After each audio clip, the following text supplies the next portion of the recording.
Stu here with Raid Shadow Legends Doom Tower Hard Floor 86 with the Mortu-Macaabs. A lot of people have said that they are very stressed out with this floor. The Mortu-Macaabs kill them right away. They can't do anything about it.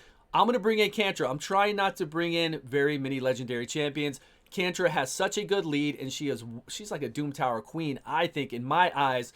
We're going to kill them with poisons. We're going to kill them with burns. We got Achak in here, the new epic champion. I feel like this is the only one that we can kind of sub out. Because before Kantra's turn, we're going to get up 4 debuffs of poisons. Then we're going to get a debuff of speed. And that will be 5 so that she can try to provoke. She is just going to provoke for us over and over. We'll look at her gear. We'll look at what we're doing with this whole team at the end of this run. Watch this run. So in the beginning, here we go. We're going to speed up with our apothecary. We're going to put up our 4 poisons. If this doesn't work out right away for you, hit replay. It's right away. Now we had up 5 debuffs so Kantra can get that provoke up. Now we've got the provoke. Now we need to keep it up. So we'll just throw up some more debuffs with Kantra now. There we go. Even block buffs. Man, she is so good. Decrease attack, block buffs, all of it. Now even more. We'll try to get us some control up. But this champion there, I feel like we can sub him out. If you don't have a Chak, the Windarian, you can sub that guy out. Don't worry about it. It is cool that he's going to help us out with burns and with a freeze, the burn whenever they take a turn. I just did a video on him 2 days ago, so go check that out. He is really, really good. Epic champion. But I feel like we could sub him out. Okay, also, Sylar is going to loop back around to that A2, decrease accuracy. Always welcome. That way we don't get debuffs put on us. But we got to block heals on our Kantra, which we do not want on Kantra.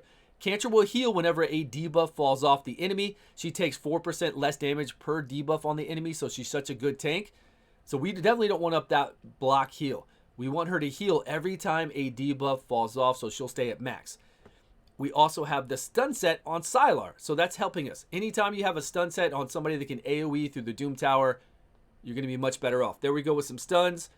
Again, her A3 is going to do the turn meter reduction. We want that slow speed on them. Even though we're killing them with burns and with poisons primarily, we want to slow them down enough so that we always make sure that there are 5 debuffs up for Kantra to try to get that provoke. It's not 100%. I think it's 75 or 80%. And we have Fearsome Presence to increase that by 5%. We'll look at her masteries when we're done here. But right there, that Mortu-Macaab does not have enough debuffs up when Kantra's turn comes to be able to try to provoke. But we're going to take care of that. Don't worry. We're cycling through all of our abilities. Here we go. Get these poisons. I mean, that's what we're killing them with. We're killing all of these guys with the poisons. There's no heavy hitters here. There's no hitters at all here. Okay, that's it. We'll throw up another debuff. There it is, the provoke. We got the provoke up. More and more debuffs. Slow them down so that Kantra can get more turns in there. Speed us up with Apothecary. And then we get these provokes. Now that the provokes are up, we just eat them up with poisons. And if you wanted to take out Achak, the Windarian, then take him out and put in somebody else. Put in somebody that's going to help you, whatever you need, really, in that 5th position. But I feel like Sylar and a stun set, you need to have Taurus. Those going before Kantra and Apothecary. I guess we didn't really have to have Apothecary, but sometimes these waves are so fast, you want to have Apothecary in there to speed us up. Plus, we want to get back around to our turns faster, slow them down. I kind of feel like you need somebody like that in here. And the heals don't, like, Apothecary's heals are always welcome, though maybe we could have Sile the Drakes instead. So we could bring in Sile, we could take out Achak, and we could put in whatever else you want to bring in here for support. Anything else. If you want to put in, you know, if we needed some more provokes or if we needed some more sustainability, I'm sure you're going to have some kind of amazing legendary in there. So you could always sub in a Bad Alcazar if you had that. There are tons of epics we could sub in too. So I'm not just saying that, but a lot of people might have that one legendary champion that's really powerful that they can put in place here. Even you know who would work out really well here? We could have somebody to put more debuffs up and slow speed, but we already kind of have most of that. Could put a Stag Knight in here, right? A Draco if you have it. So this first wave's done. And the third wave, I think I do it on auto. We beat it. We make sure we get all our skills off of cooldown so when we come here, and I think Achak, he's going to help us out a lot here. Because we're going to stun them. Even though I don't feel like we need to stun them because we just provoked everybody. we just provoked everybody again. Now we throw up all these other debuffs. It's insane. Look at how, I mean, be careful though. Don't cap out on 10 debuffs and where you can't provoke then. But I don't think it's been an issue. We got a burn up. We got 2 freeze. And with his passive, whenever we take a turn on freeze, we're going to get a turn meter increase. Everybody will get a 10% turn meter increase. When they take a turn with burn on, we're going to get a 5% heal, even though we don't need the heals. I mean, if you look at this party, the amount of times we're being hit, the damage we're taking, it's laughable. We're not taking anything because we're provoking with Kantra, who can't even be hit hard if there's a lot of debuffs on. And then every time any of these debuffs drop off, she gets healed. It's amazing. So amazing. Now, if we fought against Sky Touch Shamans, obviously Sky Touch Shamans can remove debuffs and remove it from everyone. We don't want to mess with that. Who else? Scartorsus? I think there was a wave where we fight 2 Scartorsuses at 45, and they remove everything and then heal everybody up based on the amount that they remove. But that wave was down lower in 45. This is 86 hard. 45 hard wasn't too bad. I felt like you could go in there and just DPS those 2 down and get the rest. There's like 3 madams with them and just beat up the 3 madams afterwards.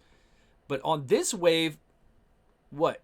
I don't feel like we'll get a lucky stun here by somebody. Maybe. I feel like this wave was a joke compared to that first wave with the Mortu-Macaabs. And this is Doom Tower hard 86. So if you're having troubles here, try to build a team like this with Kantra. Make sure you have your turrets go first. I'll show you my Kantra gear and masteries after this. I don't feel like I need to show you everybody. Sylar is in a stun set. She just goes in front of Kantra. We'll look at Kantra speed. I think Kantra speed is 221. Taurus is in like an accuracy set. Nothing else. That's all he's got. You just need to make sure he has the speed needed and the accuracy needed, and he goes in front of Kantra. So he's at like 222 speed, maybe 223, and then he just has really high accuracy. That's all we need. We don't need anything fancy, though maybe a Relentless set would be pretty sweet on that one. We have a Relentless set on Apothecary here, and then our Achak guy, the new one, the Epic that I just did a video on a couple days ago, he's not in any kind of particular fancy gear either. I think it just has something to do with resistance gear and accuracy gear together. So that he can have decent resistance and decent accuracy, but we don't need anything out of him. All he's doing here is helping us out with that 3-turn A3 to either freeze them or put a burn on them. Don't worry, we're almost done. We are going to auto wave 3. We're going to auto it. Because we are taking a little bit of damage here now, right? Not a lot, just a little bit. Right?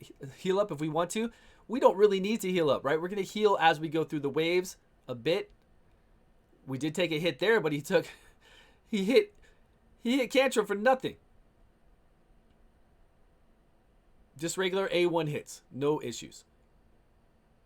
And now we're back. We're ready for our skills to go. But if we put it on full auto, we're going to do pretty much everything we need to do if our skills are off cooldown. We're going to do, watch. We're going to put up our speed increase. We're going to do our poison. But I didn't want the, right here, I didn't want the Valkyries to go yet. So this was the smartest play. If we would have buffed up with our Apothecary, they might have gone. But look, provoke, provoke, provoke. We didn't get a provoke on the far left Cold Heart, but that's okay. We got a provoke on the 2 Valkyries and on the Venus.